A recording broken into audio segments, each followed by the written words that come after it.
আসসালামু আলাইকুম viewers, RS media 24 টিভির পক্ষ থেকে সবাইকে স্বাগতম। আশা করি সবাই ভালো আছেন। এক্সেল পর্বে আজকে আমি আছি আপনাদের সাথে রফিকুল ইসলাম।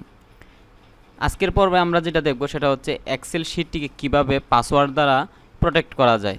অর্থাৎ আমরা অনেক সময় দেখি যে কোনো শপে বা যে কোনো একটি প্রয়োজনীয় যখন আমরা কোনো ডকুমেন্টস আমরা এক্সেলের মধ্যে রাখি, সেগুলো আমরা যখন আমাদের ডেস্কটপে বা কোনো জায়গায় রেখে গেলে অনেক সময় অনেকে ওপেন করে ফেলে বা আমাদের প্রয়োজনীয় গুরুত্বপূর্ণ তথ্যগুলো অনেকে দেখে ফেলে।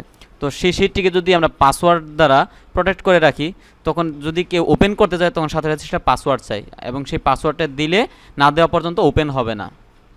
তো সেই বিষয়টি আজকে আমরা দেখব কিভাবে সেই শিটটিকে পাসওয়ার্ড দ্বারা প্রোটেক্ট করা যায়।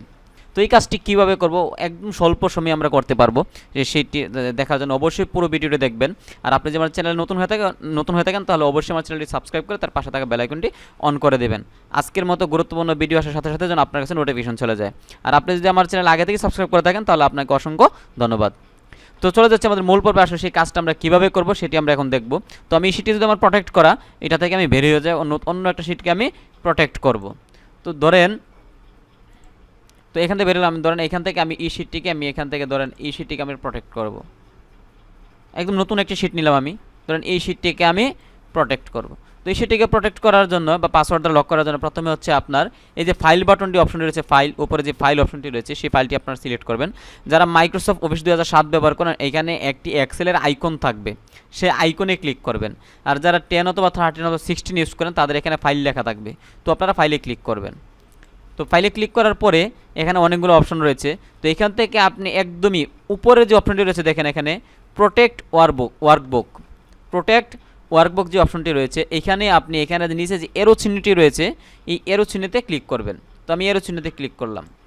এরো চিহ্নতে ক্লিক করার পরে এখানে লেখা আছে, দেখেন এই যে এখানে লেখা আছে ইনক্রিপ্ট উইথ পাসওয়ার্ড, এখানে লেখা আছে দেন ইনক্রিপ্ট উইথ পাসওয়ার্ড, এটাতে ক্লিক করবেন। এটাতে ক্লিক করার সাথে সাথে এখানে কিন্তু পাসওয়ার্ড চাচ্ছে, এই যে এখানে দেখেন এখানে পাসওয়ার্ড চাচ্ছে। তো আমি একটি পাসওয়ার্ড দিয়ে সহজের সাথে শুধু আমি একটা, আপনার ইচ্ছা মতো যে কোনো পাসওয়ার্ড দিতে পারবেন। আমি জাস্ট শুধু একটি পাসওয়ার্ড ব্যবহার করবো। এখানে একটা পাসওয়ার্ড দিলাম, দিয়ে হচ্ছে ওকে প্রেস করলাম। এখানে আবার সেই রিসেন্টলি আবার পুনরায় প্রথমে যে পাসওয়ার্ডটি দিবেন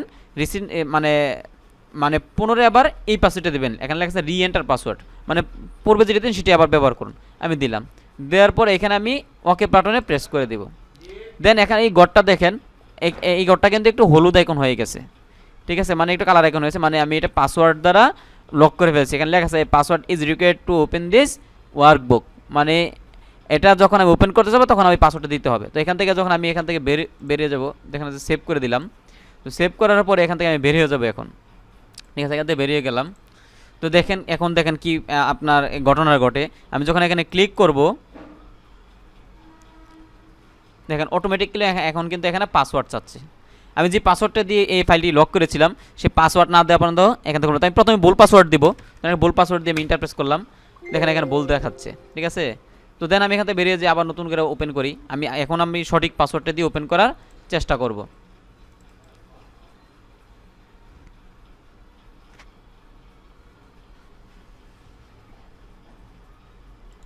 তো এখানে আমি পাসওয়ার্ডটা এখানে দিব, সঠিক পাসওয়ার্ডটা দিব, দিয়ে হচ্ছে আমি এখানে ইন্টারপ্রেস করব। এই যে দেখেন এখন কিন্তু শিটটি ওপেন হয়ে গেছে। তো আজকের পর্বে আমাদের মূল বিষয় ছিল যে আমরা এক্সেল শিটকে কীভাবে লক করব। পরবর্তী টিউটোরিয়ালে আমরা দেখব একটি এক্সেলের সেলকে, মানে একটি করে সেলকে আমরা লক করতে পারবো। এই সেলগুলো এডিট করতে পারবে না কেউ, ডিলিট করতে পারবে না কেউ, কাটতে পারবে না। যদি কেউ ডিলিট বা এডিট করতে চায় তাহলে পাসওয়ার্ড লাগবে। তো এই সেলগুলোকে কীভাবে আমরা এডিট করতে পারবো, লক করতে পারবো, সেই বিষয়টি আমরা দেখব, সেটা আমরা নেক্সট টিউটোরিয়ালে। তাহলে আজকের পর্বে যদি অবশ্যই ভালো লেগে থাকে তাহলে একটি লাইক, একটি কমেন্ট, একটি শেয়ার করে দিবেন, এবং আপনার পার্শ্ববর্তী যে কোনো যদি থেকে থাকে এক্সেল পর্বে জানার জন্য তাকে ভিডিওটি শেয়ার করবেন। ধন্যবাদ সবাইকে। আজকের পর্বে এই পর্যন্তই। চ্যানেলটি অবশ্যই সাবস্ক্রাইব করে পাশে থাকবেন।